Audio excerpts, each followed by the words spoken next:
Assalamualaikum warahmatullahi wabarakatuh. Kami dari kelompok 3 akan membawakan presentasi mengenai perencanaan pembangunan jalan tol layang AP Petarani Kota Makassar berdasarkan kajian pelingkupan tahap 1, 2, dan 3. Next. Nah, sebelumnya saya akan memperkenalkan teman-teman saya. Yang pertama ada Mesya Maharani, ada Anan Adha, ada saya sendiri, Hana Syarifah Umami, dan ada Rahmat Hidayat. Next. Nah, yang pertama ada latar belakang. Jalan tol termasuk infrastruktur beserta fasilitas yang memerlukan pengelolaan yang baik sebagai aset negara yang dioperasikan oleh operator jalan tol dalam bentuk konsesi operasional. Infrastruktur harus dikelola dengan baik agar tetap berfungsi dengan baik secara ekonomi, efisien, efektif, dan selaras dengan prinsip greenhouse. Selanjutnya ada scoping atau pelingkupan. Istilah scoping sebenarnya berasal dari bahasa Inggris, scoping, atau dalam bahasa Indonesia sebagai pemusatan pandangan atau pelingkupan. Scoping dalam AMDAL dapat diartikan sebagai proses untuk menemukan atau menetapkan dampak penting atau sering disebut pula sebagai masalah utama dari suatu proyek terhadap lingkungannya. Kegunaan scoping atau pelingkupan yang pertama, identifikasi dampak penting atau masalah utama dari suatu proyek. Yang kedua, menetapkan komponen-komponen lingkungan yang akan terkena dampak nyata. Yang ketiga, menetapkan strategi penelitian pada komponen lingkungan yang akan terkena dampak. Yang keempat, menetapkan parameter dan indikator dari komponen lingkungan. 5. Efisiensi waktu dan biaya studi AMDAL. Keenam, komponen-komponen lingkungan yang ditetapkan sedikit atau sama sekali tidak akan terkena dampak. Yang pertama ada pelingkupan tahap 1. Next. Yang pertama ada deskripsi rencana kegiatan. Proyek pembangunan jalan tol layang AP Petarani oleh PT Bosawa Marga Nusantara terletak di Jalan Petarani yang menghubungkan Jalan Urip Sumoharjo dan Jalan Sultan Alauddin Makassar. Jalan tol ini direncanakan akan dibangun sebagai jalan tol layang yang berada di atas Jalan Arteri AP Petarani, mulai dari akhir jalan tol seksi 2 dan berakhir di ujung pertigaan Jalan Petarani, di mana panjang jembatan layang sepanjang 4,3 km. Next. Kegunaan pengelolaan lingkungan. Yang pertama ada bagi pemerintah sebagai sarana bahan pertimbangan untuk memutuskan kelayakan lingkungan, pedoman teknik bagi pemerintah, meminimalisir timbulnya dampak negatif untuk mencegah rusaknya sumber daya alam. Selanjutnya bagi pemrakarsa sebagai arahan dan pedoman dalam pembangunan jalan tol sehingga dapat menanggulangi, meminimalisir, atau mengendalikan dampak negatif yang diperkirakan akan timbul. Next. Selanjutnya ada rencana pengelolaan. Pengelolaan lingkungan merupakan upaya-upaya teknis dan non-teknis yang dilakukan untuk mencegah, menanggulangi dampak negatif, serta meningkatkan atau mempertahankan dampak positif dari komponen kegiatan, sehingga maksud dan tujuan dilakukannya pengelolaan lingkungan tercapai. Ada 3 tahap. Yang pertama ada tahap prakonstruksi, tahap konstruksi, serta tahap pasca konstruksi. Selanjutnya ada deskripsi zona lingkungan hidup awal. Yang pertama ada komponen fisik kimia. Yang selanjutnya ada iklim. Adapun parameter iklim yang dikumpulkan meliputi curah hujan, hari hujan, suhu udara, kelembaban udara, dan kecepatan serta arah angin. Selanjutnya ada curah hujan. Berdasarkan penelitian sepanjang tahun 2008 sampai 2017, di Kota Makassar memiliki volume curah hujan terbesar yang terjadi pada tahun 2017, yaitu pada Januari sebesar 1054,2 mm dan terendah pada tahun 2011, yaitu pada Juli sebesar 1 mm. Next. Selanjutnya ada suhu udara. Suhu udara rata-rata bulanan selama 2008 sampai 2017 berkisar 26,6 dan 28,6 derajat Celcius dengan rata-rata tahunan sebesar 27,3 derajat Celcius. Selanjutnya ada kelembaban udara. Kelembaban udara menunjukkan nilai yang berfluktuasi setiap tahun. Kelembaban udara rata-rata bulanan pada lokasi tersebut berkisar antara 62 sampai 82%. Next. Selanjutnya ada kecepatan angin dan arah angin. Data kecepatan dan arah angin di Kota Makassar diperoleh dari server ECMWF berdasarkan perubahan arah kecepatan angin pada setiap musim dan menurut perubahan musimnya pada bulan Desember, Januari, Februari, arah angin dominan dari arah timur ke timur laut yaitu sekitar 36,14% dengan kecepatan rata-rata 2,4 m per del. Selanjutnya ada kualitas udara, kebisingan, dan getaran. Yang pertama ada kualitas udara. Hasil analisis menunjukkan semua parameter masih dalam kadar aman. Next. Selanjutnya ada getaran. Berdasarkan pengukuran menunjukkan bahwa baku mutu kategori A tidak menimbulkan kerusakan. Selanjutnya di bawahnya itu ada ditampilkan mengenai kategori dari getaran. Selanjutnya, next. Selanjutnya ada fisiologi dan bentuk lahan. Daerah Makassar terdiri dari 5 kelompok batuan yaitu QAC atau endapan aluvium dan pantai, QLVB batuan gunung api, TBPV batuan gunung api Batu Rep Cindako, TEMT atau formasi tonase, TMC formasi Camba. Selanjutnya ada geologi. Yang pertama ada formasi geologi. Secara geologi, lokasi berada di wilayah formasi endapan aluvium, rawa, dan pantai, sedangkan formasi lainnya berada di kawasan kota. Next. Tahanan dan jenis batuan. Output hasil dari analisis tahanan jenis batuan itu diantaranya ada A. Posisi lapisan pembawa air, ketebalan lapisan pembawa air, kualitas tanah, penyebaran lateral lapisan pembawa air, serta kondisi material di bawah permukaan. Next. Selanjutnya ada ruang lahan dan tanah. Yang pertama ada ruang. Berdasarkan Peraturan Daerah Kota Makassar Nomor 4 Tahun 2015 tentang Rencana Tata Ruang Wilayah atau RT/RW tahun 2015 sampai 2034, calon lokasi pembangunan tol Petarani telah sesuai dengan peruntukan yaitu untuk jalan arteri primer yang membentang di atas median jalan AP Petarani sepanjang 4,3 km. Selanjutnya ada satuan lahan. Wilayah Kota Makassar terbagi dalam berbagai morfologi bentuk lahan. Satuan-satuan morfologi bentuk lahan yang terdapat di Kota Makassar dikelompokkan menjadi dua, yaitu satuan morfologi dataran aluvial pantai dan satuan morfologi perbukitan gelombang.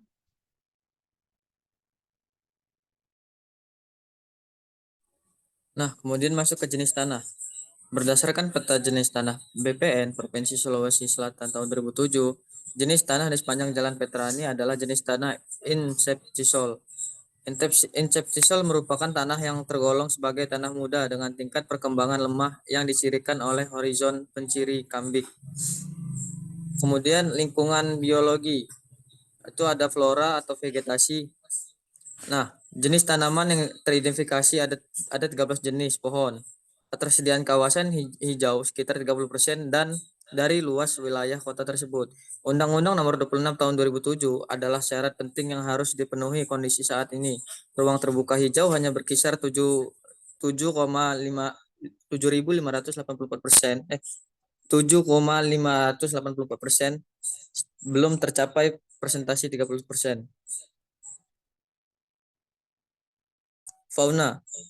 Pada kawasan permukiman fauna yang teramati pada sebagian besar lokasi kegiatan adalah burung gereja dan berbagai jenis invertebrata. Kemudian masuk ke biota air. Pada biota air ini terdapat plankton, fitoplankton, zooplankton, dan bentos. Selanjutnya kita masuk ke lingkungan, sosial, ekonomi, dan budaya. Itu ada demografi. Beberapa indikator yang menggambarkan demografi adalah jumlah dan tingkat kepadatan penduduk, laju pertumbuhan penduduk, struktur penduduk, laju pertumbuhan penduduk, dan struktur penduduk berdasarkan umur.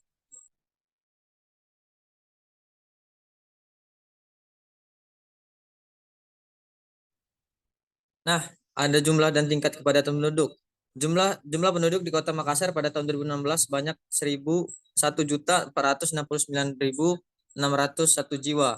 Terdiri atas penduduk laki-laki sebanyak 727.314 jiwa dan perempuan sebanyak 742.282 jiwa. Nah, untuk presentasi untuk kepadatan penduduknya bisa kita lihat pada tabel di bawah ini. Nah, ini didapat dari sumber Kecamatan Rapocini dalam angka 2017. Kecamatan Penakilang dalam angka 2017 dan Kecamatan Tamatar dalam angka 2017.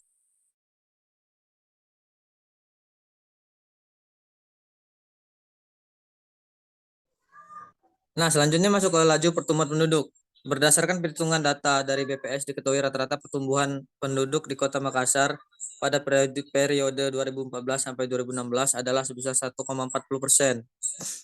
Bisa kita lihat pada tabel di bawah ini. Next.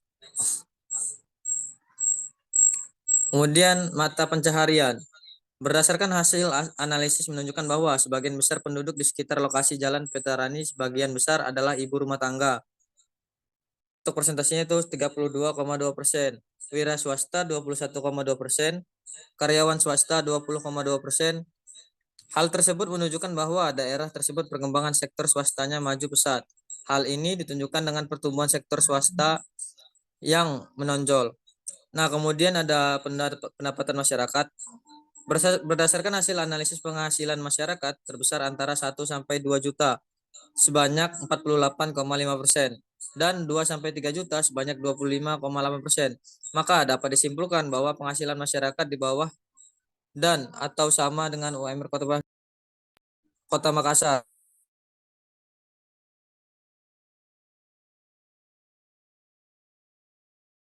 Kemudian kita masuk ke hubungan kegiatan proyek dengan aktivitas yang lain. Kegiatan ini bertujuan untuk mempertimbangkan apa saja yang dapat menjadi dampak potensial dari hal tersebut, maka dihasilkan. Yang A, perekrutan tenaga kerja lokal yang sesuai dengan kemampuannya. Yang B, apabila terjadi suatu masalah maka dapat diselesaikan dengan jalan musyawarah dan kekeluargaan.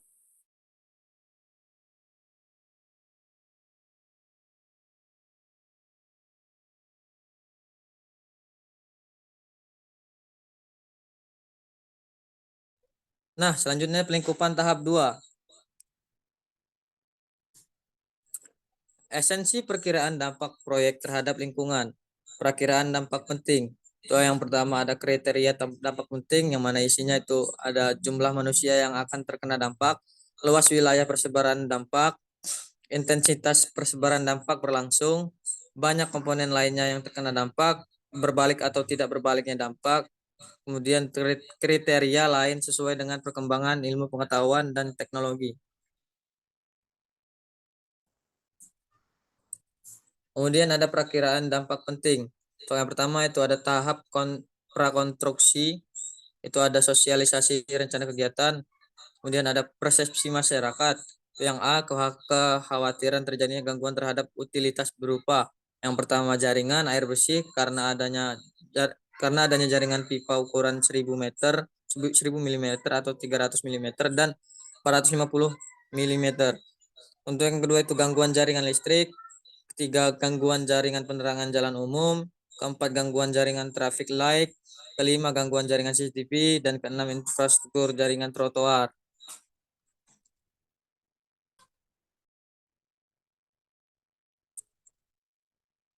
Yang B, terbukanya peluang kerja dengan memprioritaskan tenaga lokal. Kemudian itu yang C, hilangnya vegetasi area jalanan, kekhawatiran akan meningkatkan potensi banjir akibat jalan tol, potensi gangguan kemacetan. Itu untuk kemudian langsung yang kedua, tahap konstruksi, kesempatan kesempatan kerja. Kegiatan ini akan menyerap tenaga kerja sebanyak 150 orang. Dalam penerimaan tenaga kerja diusahakan mengutamakan penduduk sekitar. Kemudian ada peluang usaha. Peluang usaha baru sebagai mata pencarian baru atau pokok yang dikembangkan di perakiraan sulit berkembang.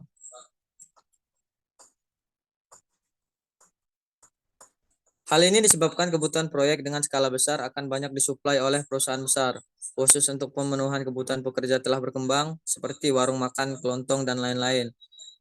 Kemudian ada pendapatan masyarakat. Bagi warga pekerja akan memberikan kontribusi terhadap peningkatan pendapat masyarakat yang diterima sebagai gaji atau upah kerja. Kemudian kita masuk ke persepsi masyarakat. Diperkirakan dampak yang timbul dari pembangunan ini bersifat positif, namun tidak signifikan. Sebaliknya, berpotensi negatif jika rekrutmen tenaga kerja tidak memprioritaskan masyarakat sekitar. Kemudian itu ada kebisingan. Kegiatan mobilisasi dan demobilisasi peralatan material berpotensi meningkatkan kebisingan. Tingkat kebisingan mesin dari suatu unit dump truck adalah 85 desibel dengan asumsi kendaraan tidak berjalan beriringan.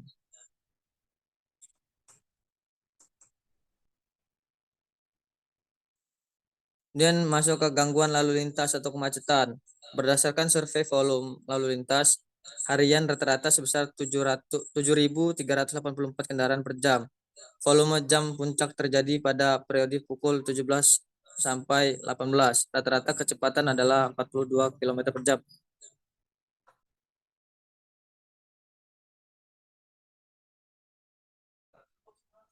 Alat yang digunakan untuk proyek jalan, alat pengolahan lahan atau bulldozer, alat penggalian ekskavator backhoe, alat angkut truk, loader untuk memuat tanah ke dalam truk, grader untuk membentuk permukaan tanah, asphalt mixing plant, concrete batch, alat pemadat.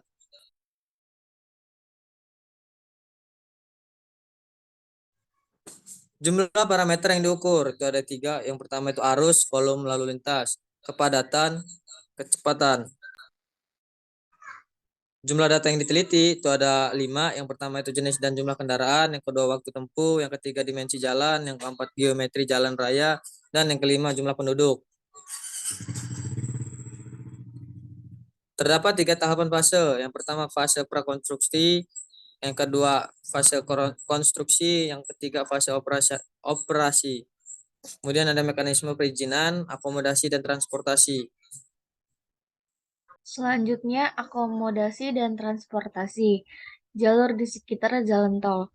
Rencana pembangunan jalan tol di kota ini di mana lahan sebagian besar adalah pemukiman dan perdagangan serta fasilitas umum yang banyak terdapat pada jalur jalan tersebut. Selanjutnya, transportasi. Kondisi jaringan jalan juga berkembang sangat jauh, di mana jalan adalah sarana pertama yang digunakan untuk menunjang aktivitas perekonomian suatu daerah. Sebagian besar ruas jalan dalam kondisi perekonomiannya dalam kondisi baik maupun ada beberapa ruas jalan yang bergelombang. Ada juga beberapa jalan yang masih dalam tahap perbaikan perkerasan jalan. Next.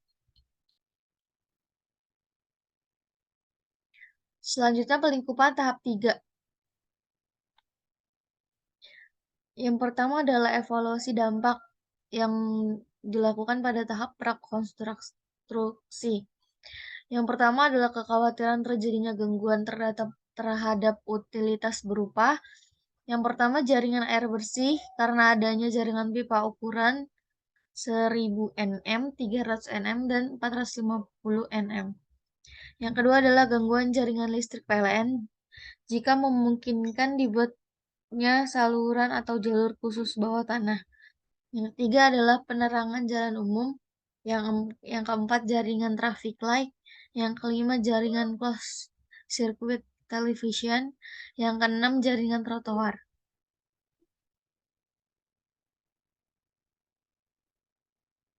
Yang B adalah terbukanya peluang kerja dengan memprioritaskan tenaga kerja lokal.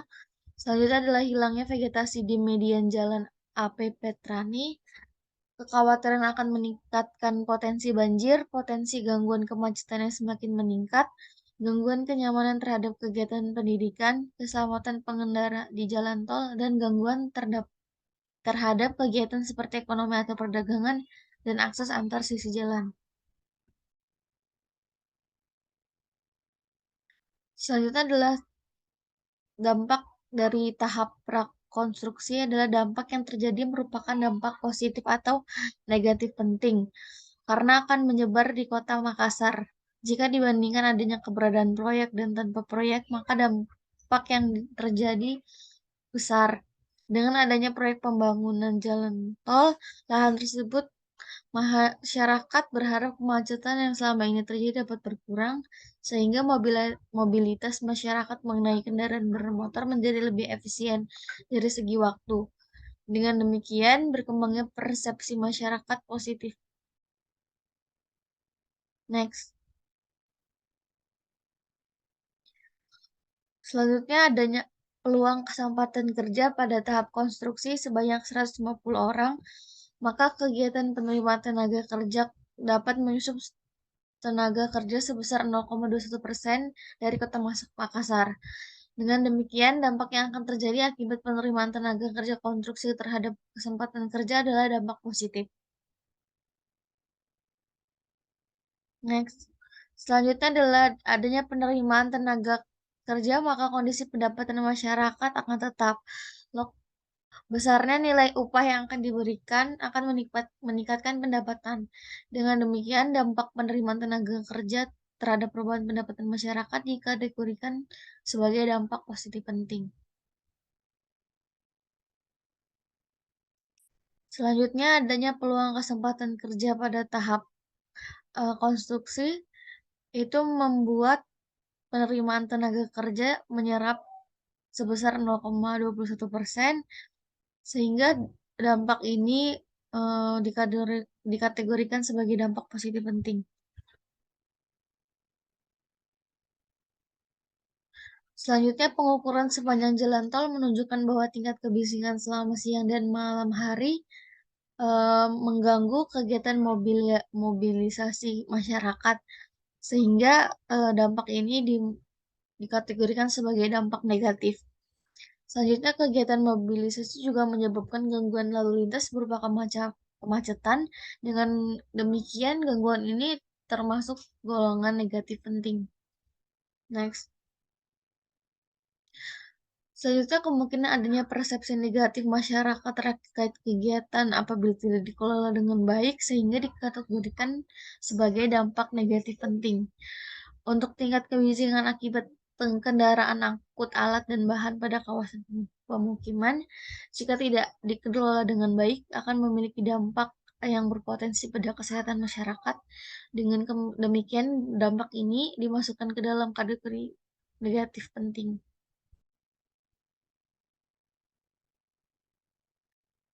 Pembersihan lahan juga dilakukan dengan cara menebang seluruh pohon, sehingga dampak kegiatan pembersihan lahan tersebut membuat keanekaragaman vegetasi sebagai dampak negatif penting. Banyak utilitas sepanjang jalan Petrani yang dibongkar dan dipindahkan ke tempat lain, sehingga dampak ini termasuk dampak negatif penting.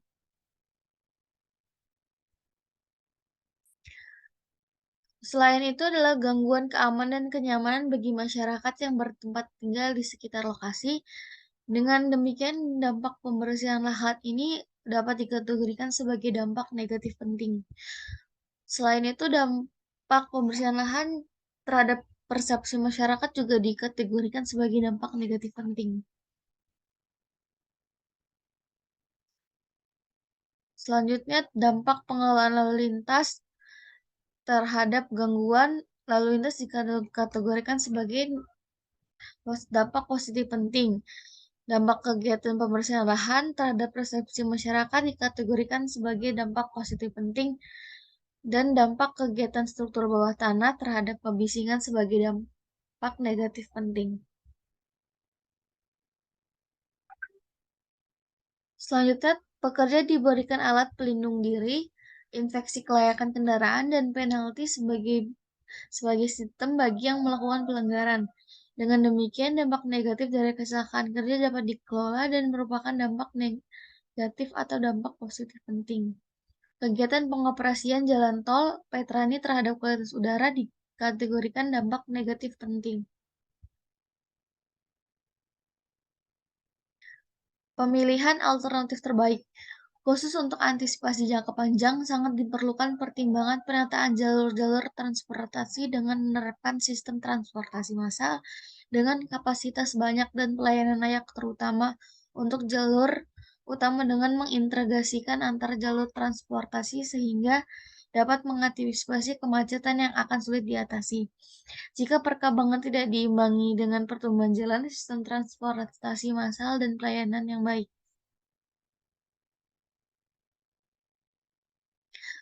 Telaahan dasar pengelolaan. Dampak penting baik negatif maupun positif dijadikan dasar untuk pengelolaan lingkungan melalui pendekatan teknologi, sosial, budaya, dan institusi. Pengelolaan lingkungan dampak penting negatif meliputi parameter kualitas udara, kebisingan, kualitas air, lalu lintas, kesempatan kerja, dan lain-lain.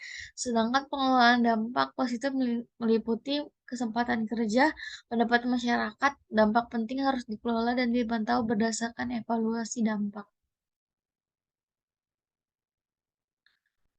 Berikut adalah sifat-sifat dari dampak yang ditimbulkan.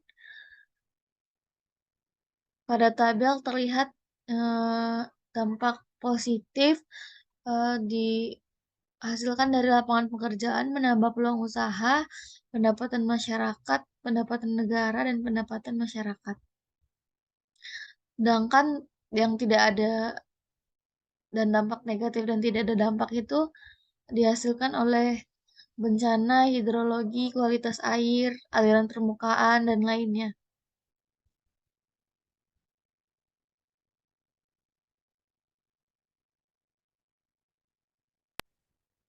Baik, selanjutnya lampiran. Bisa di lampiran. Yang pertama ada persetujuan KA Andal. Persetujuan KA Andal ini merupakan persetujuan kerangka acuan rencana pembangunan jalan tol layang Andi Pangerang Petrani di Kota Makassar oleh PT Bosowa Marga Nusantara. Berikut adalah surat kerangka acuannya.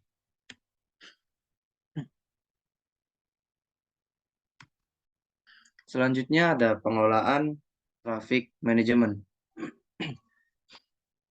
Traffic management merupakan diagram alir dari tahapan persiapan hingga penyelesaian, yang dimana diagram alir traffic management dari pembangunan jalan tol ini ialah yang pertama mulai persiapan, koordinasi,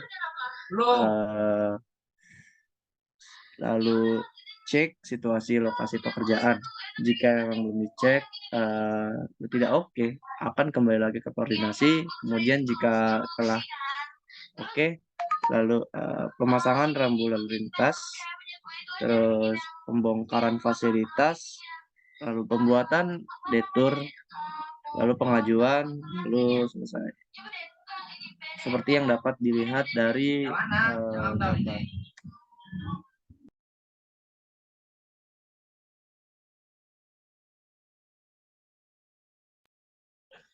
Selanjutnya ada traffic signboard.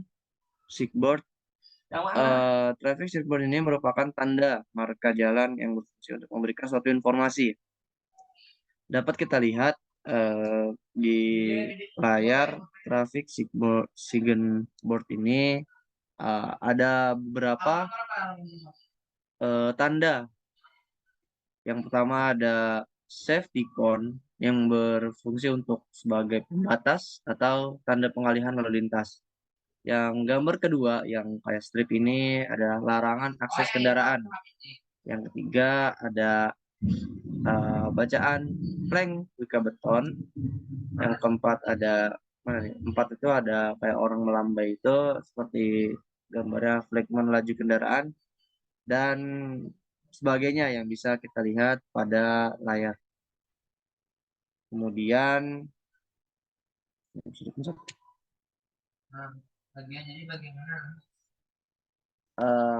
terdapat traffic management yang tampak atas rencana manajemen traffic operate atau persimpangan.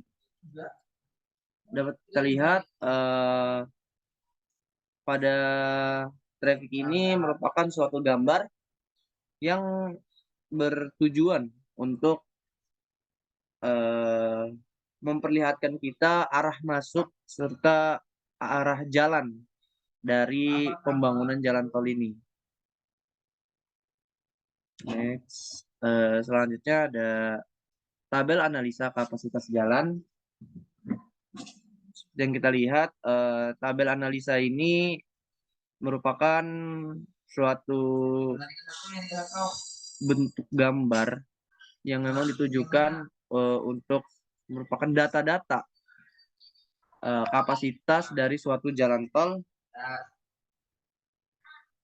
Kemudian selanjutnya ada tabel analisa lalu lintas simpang. Sama seperti tabel analisa yang sebelumnya, dari tabel ini dapat dilihat tabel ini berupa isi data-data yang dimana lalu lintas simpang seperti gambar yang memang tidak cukup jelas ya gambarnya. Itu juga merupakan salah satu jurnal yang kami ambil. Gambar tersebut memang tidak terlalu jelas. Namun dapat kita ketahui bahwa di jurnal ini memiliki tabel analisa lalu lintas simpang.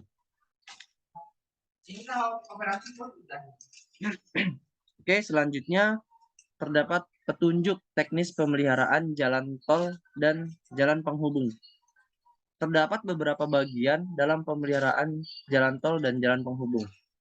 Yang pertama ada perencanaan pemeliharaan pelaksanaan, serta unsur-unsur pelaksana pemeliharaan.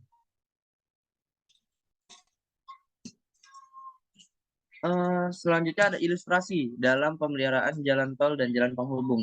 Dapat kita lihat dalam layar bahwa terdapat suatu jalan tol dan jalan penghubung yang dimana jalan tol ini yang lurus ini berfungsi untuk jalan utama, serta jalan penghubung ini yang menghubungkan antara kedua jalan, yang dimana jalan penghubung ini dapat kita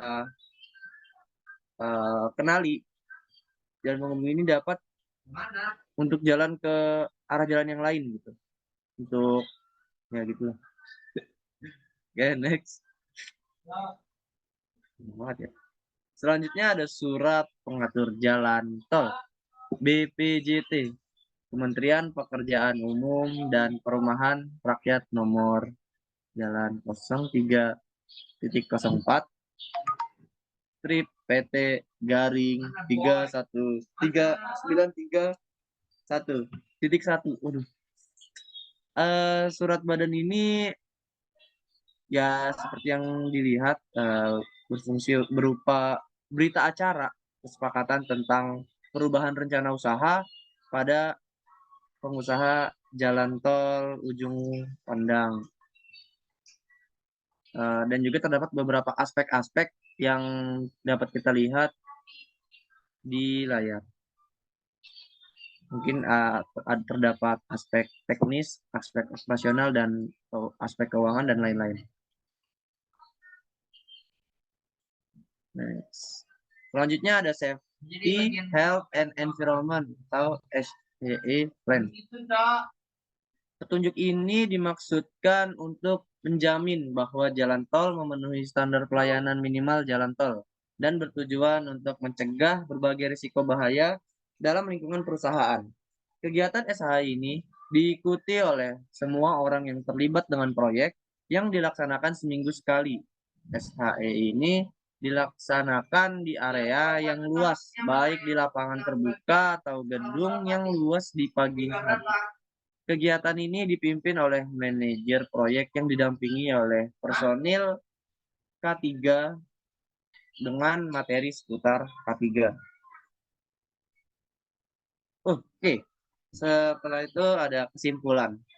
Dampak yang terjadi akibat pembangunan jalan tol terdiri dari beberapa aspek-aspek, yaitu aspek biologi yang meliputi mengganggu habitat flora dan fauna, pencemaran udara yang dapat merugikan flora dan fauna. Aspek kimia meliputi debu dan emisi kendaraan, kualitas udara, dan kebisingan lalu lintas. Aspek sosial meliputi persepsi negatif masyarakat dan perekonomian masyarakat yang terhambat. Dan aspek kesehatan masyarakat yaitu penularan penyakit dan kejadian kecelakaan lalu lintas meningkat. Selanjutnya yang terakhir terdapat saran. Sebaiknya pembangunan jalan tol yang akan dibuat sebisa mungkin menimbulkan dampak yang seminimal mungkin bagi masyarakat untuk menghindari salah persepsi dari masyarakat dan tidak ada masyarakat yang merasa dirugikan. Mungkin itu saja, saya kembalikan ke moderator. Baik, mungkin itu saja presentasi dari kelompok kami. Untuk kurang dan lebihnya kami mohon maaf. Wassalamualaikum warahmatullahi wabarakatuh. Terima kasih.